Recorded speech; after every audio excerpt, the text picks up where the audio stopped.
আবারও অশান্ত ভারতের জম্মু কাশ্মীর। এবার অস্ত্রধারীদের টার্গেটে পরিণত হয়েছে ভারতীয় সেনাবাহিনী। তাদের কনভয়ে লক্ষ্য করে একের পর এক হামলার ঘটনা ঘটছে অঞ্চলটিতে। মঙ্গলবার ভোরে বন্দুকধারীদের গুলিতে এক ক্যাপ্টেন সহ 4 সেনা নিহত হয়েছেন। এ ঘটনায় আহত হয়েছেন আরও 5 সেনা। ভারতীয় গণমাধ্যমগুলো বলছে, অস্ত্রধারী লুকিয়ে আছে এমন খবরের ভিত্তিতে সোমবার রাতে ডোডা জেলায় অভিযান শুরু করে নিরাপত্তা বাহিনীর সদস্যরা। তাদের উপস্থিতি টের পেয়ে অতর্কিত গুলি চালায় বন্দুকধারীরা। এতে বেশ কয়েকজন আহত হন। মঙ্গলবার ভোরে হাসপাতালে নেওয়ার পর চিকিৎসাধীন অবস্থায় মারা যান সেনা সদস্যরা। এরই মধ্যে হামলার দায় স্বীকার করে বিবৃতি দিয়েছে পাকিস্তান ভিত্তিক জঙ্গি গোষ্ঠী জৈশ ই মোহাম্মদের ছায়া সংগঠন কাশ্মীর টাইগার্স।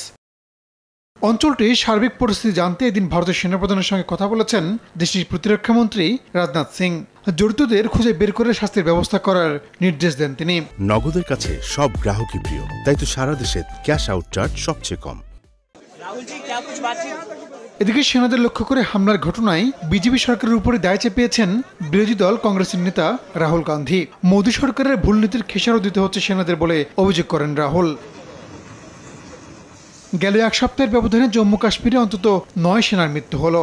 সরকারি পরিসংখ্যান বলছে, গত 3 বছরে জম্মুতে বন্দুকধারীদের হামলায় মারা গেছেন 47 সেনা সদস্য।